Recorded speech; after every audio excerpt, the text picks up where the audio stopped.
Saludos cordiales a todos los distinguidos doctores en Derecho, a los aguerridos abogados litigantes,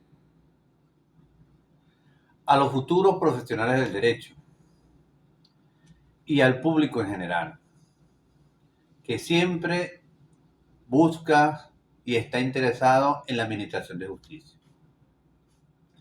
Les habla su abogado Leonardo Velázquez y hoy, lunes 21 de abril del año 2025,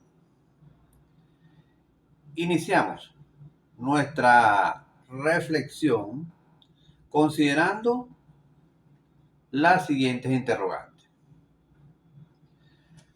¿Cuál es el estándar probatorio requerido para demostrar la integralidad de la reparación en un acuerdo reparatorio a los fines de su homologación judicial y la consecuente extinción de la acción penal en el ordenamiento jurídico venezolano? En palabras más sencillas,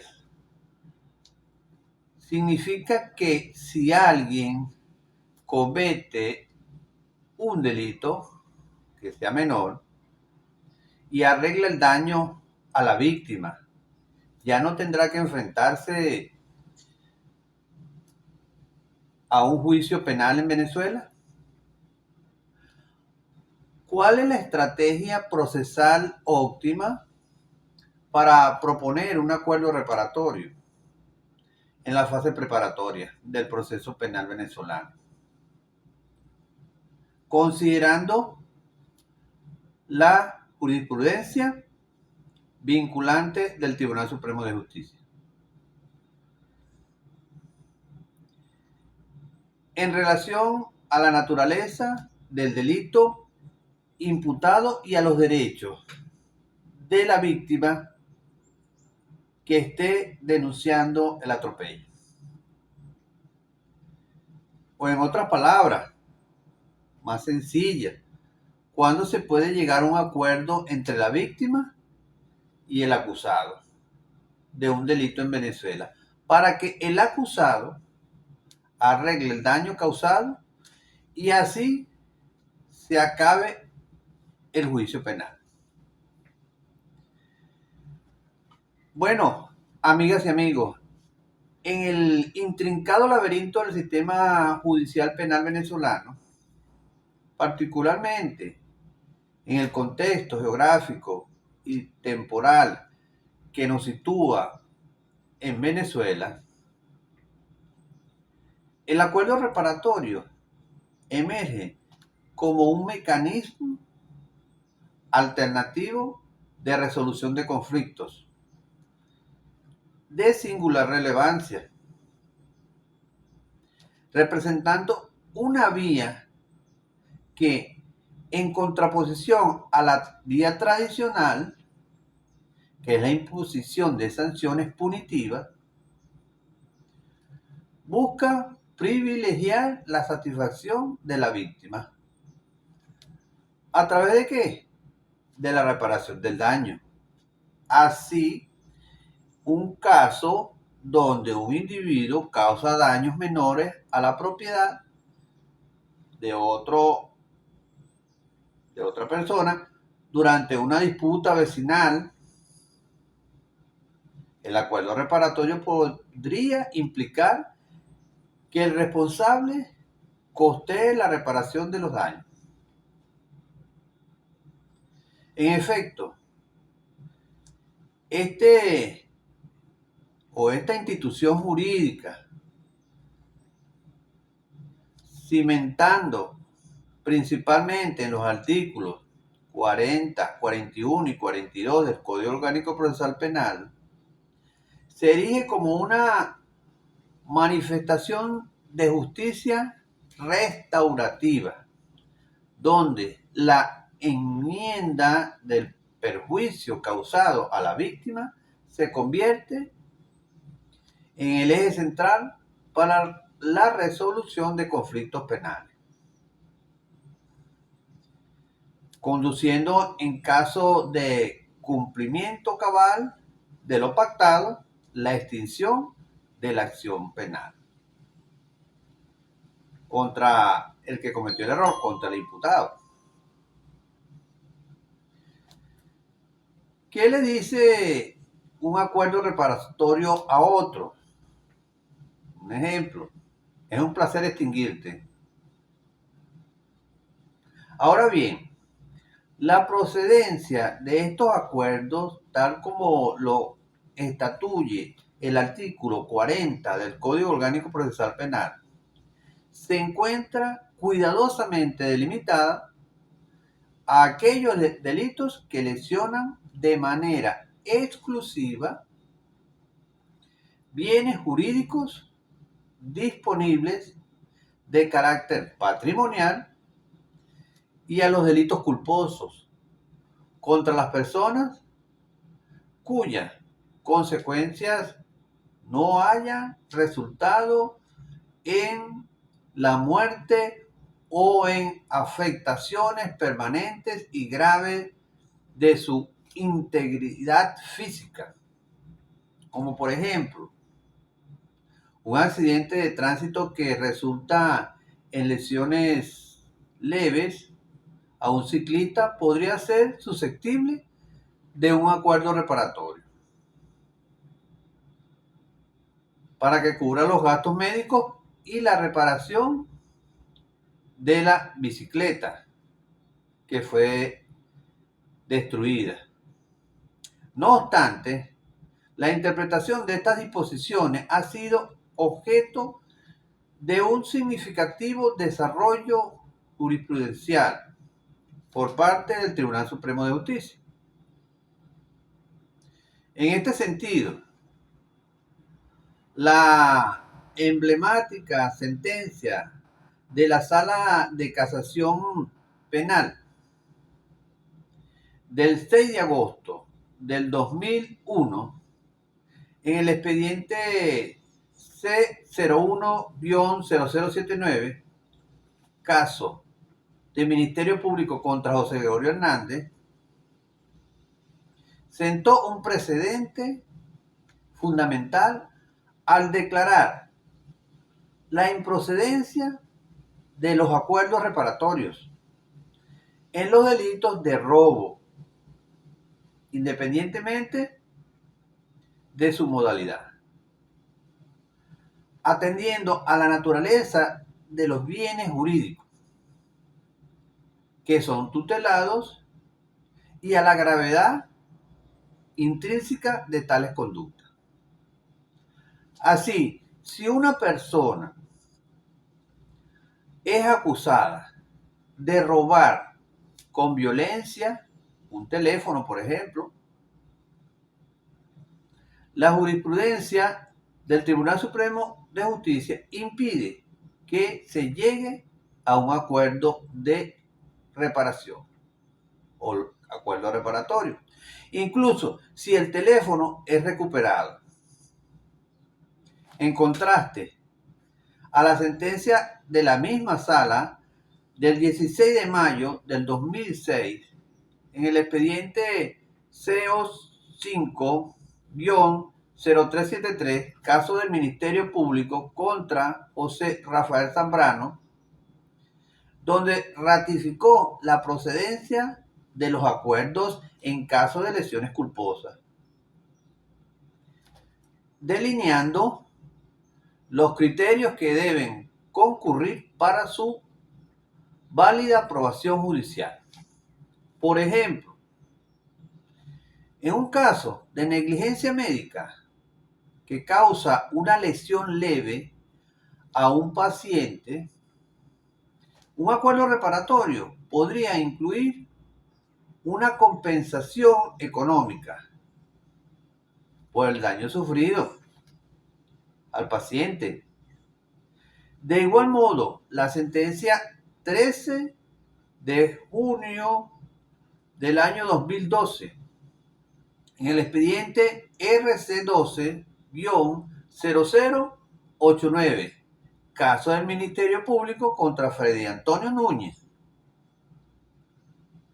Esta confirmó su aplicabilidad en los delitos de apropiación indebida, al tratarse de una afectación al patrimonio disponible. Por ejemplo, si un administrador de una propiedad se apropia de fondos de alquiler y luego acuerda devolver el dinero, más una indemnización por los intereses, podría ser viable un acuerdo reparatorio. Inclusive, la Sala Constitucional, en una decisión del 15 de julio del 2015, en el expediente 14-0978, ha reconocido la constitucionalidad de los mecanismos de justicia que permiten restaurar, como los acuerdos reparatorios. En relación a esto, con los principios de acceso a la justicia y reparación del daño, consagrado en nuestra Constitución de la República Bolivariana de Venezuela. Por ejemplo, esta decisión respalda la validez de los acuerdos en casos donde la reparación efectiva del daño contribuye a la paz social y resarcimiento de la víctima. Entonces, ¿por qué los acuerdos reparatorios son tan buenos para lograr la mediación? Porque siempre buscan una solución pacífica, amigas y amigos. En lo que respecta al interprocedimental para la materialización de un acuerdo reparatorio, este puede iniciarse en diversas etapas procesales en la actividad penal, que discurren desde la presentación de la denuncia hasta la antesala de la formalización de la acusación, que es realizada por el fiscal. Por ejemplo, después que una persona denuncia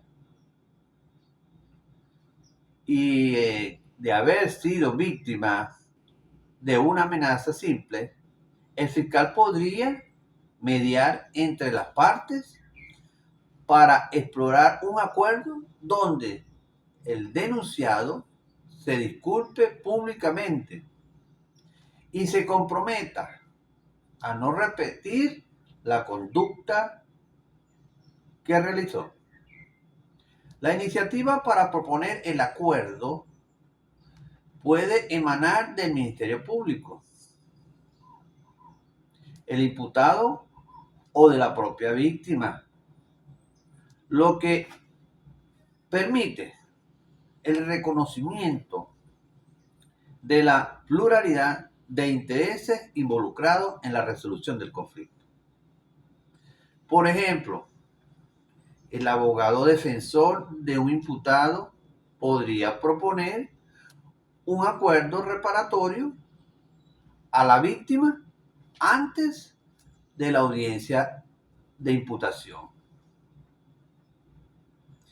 En algunos supuestos se convoca a una audiencia para facilitar la negociación de los términos en que va a estar pactada la reparación del daño, que deben comprender la integralidad del daño a la víctima, especificando la forma, el plazo, las obligaciones concretas que asumirá el imputado.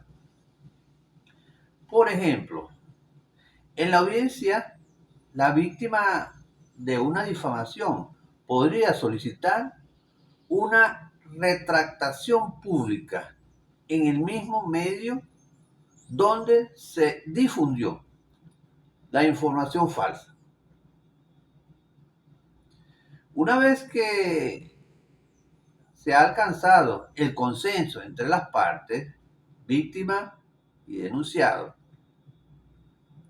el acuerdo debe someterse a la aprobación del juez de control o del fiscal del Ministerio Público, dependiendo el lugar donde se realice el acuerdo. Ellos son los que tienen la responsabilidad de verificar la equidad de las condiciones que se pacten en esa reunión o acuerdo y la ausencia de vicios de consentimiento de las partes, donde se permita asegurar la legitimidad y validez del acuerdo. Ejemplo, el juez podría negar la aprobación de un acuerdo si considera que la víctima ha sido coaccionada, obligada, coercionada para aceptar el acuerdo. ¿Qué hace un acuerdo reparatorio en una negociación difícil? Nos podríamos preguntar. Busca el punto de no retorno para la negociación penal. Ahora bien, fíjense bien, el artículo 42 del Código Orgánico Procesal Penal establece un efecto jurídico de suma trascendencia derivado del cumplimiento íntegro del acuerdo. La extinción de la acción penal respecto del imputado que intervino en él, lo que conlleva al dictamen de sobreseimiento de la causa. Si en un caso de daño a la propiedad por un choque automovilístico, el responsable paga la totalidad de la reparación del vehículo acordado, el juez dictará el sobreseimiento. Este precepto se articula de manera armónica con el artículo 47 que decreta la suspensión de la prescripción de la acción penal durante el lapso de cumplimiento del acuerdo, evitando que en el transcurso del tiempo opere un detrimento de la justicia o fomentando la reparación efectiva del daño. Fíjense bien, por ejemplo, si se acuerda un plan de pago de 6 meses para la reparación de un daño patrimonial significativo, el plazo de prescripción del delito se suspende durante esos 6 meses. Sin embargo, el artículo 41 advierte sobre las consecuencias jurídicas de incumplimiento del acuerdo por parte del imputado, que no es otra cosa que la reactivación de la acción penal. Esto permite que el proceso penal continúe el curso que seguía, como si el acuerdo nunca se hubiese celebrado. Ahora bien, si el imputado que causó las lesiones leves al ciclista, el ejemplo que veníamos siguiendo con relación al ciclista, no cumple con el pago de los gastos médicos acordados, la acción penal original por las lesiones culposas se reactiva, se reanudará. Y pudiéramos preguntarnos, ¿por qué el incumplimiento de un acuerdo reparatorio es tan dramático? Porque la acción penal vuelve de entre los extintos, es decir, vuelve a activarse. En este orden de ideas, la doctrina jurídica venezolana desempeña un papel fundamental en la interpretación y la comprensión de los acuerdos reparatorios. Amigas y amigos, colegas y público en general. Así los estudiosos del derecho, analizando las disposiciones legales y la jurisprudencia del Tribunal Supremo de Justicia, ofreciendo marcos teóricos que buscan armonizar los principios de la justicia que permite restaurar los daños a las personas con los fundamentos de derecho penal, siempre están debatiéndose entre los límites de la disponibilidad de ciertos bienes jurídicos y la idoneidad de los acuerdos en caso que trasciendan la mera afectación patrimonial o la culpa leve. Fíjense que en algunos investigadores en las ciencias penales, autores, han argumentado sobre la necesidad de establecer directrices más claras sobre la procedencia de los acuerdos en casos de violencia doméstica, considerando la asimetría del poder entre las partes.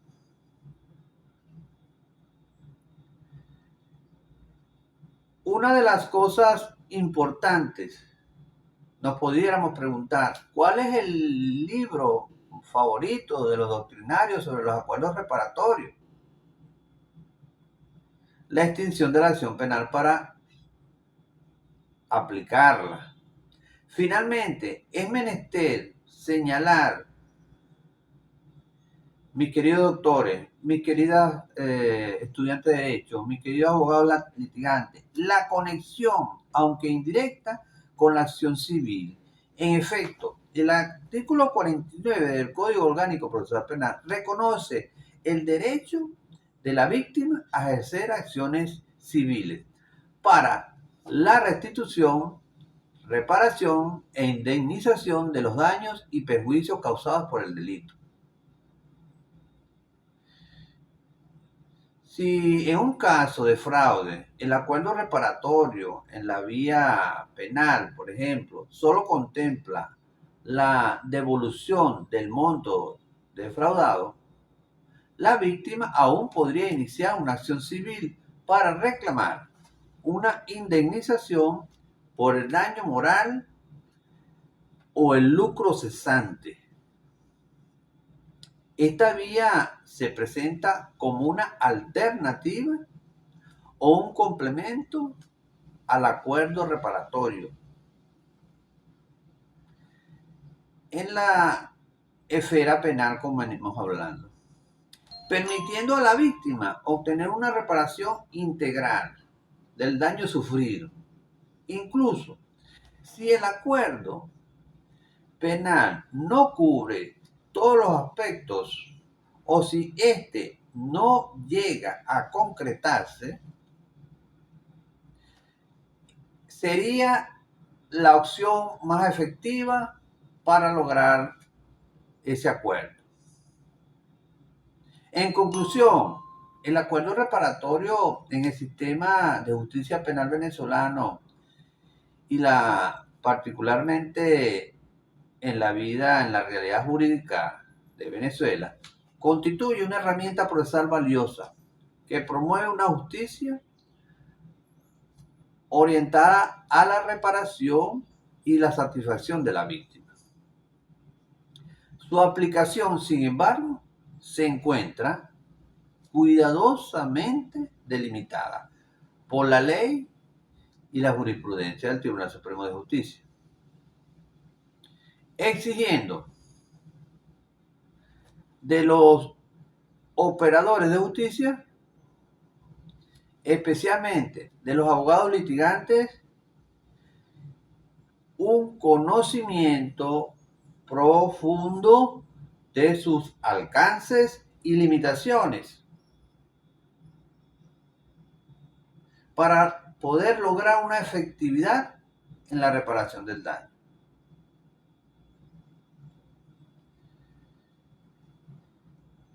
Siempre la solución más justa y adecuada para cada caso que se nos presente de manera concreta es el equilibrio de la justicia.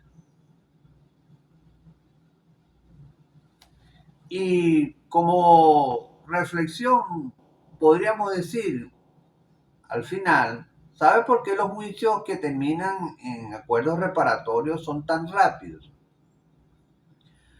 Bueno, amigas, amigos, porque la acción penal se va volando. Esto ha sido todo por hoy, amigas mías. Se despide de usted su abogado Leonardo Velázquez, esperando que esta información le haya servido a usted.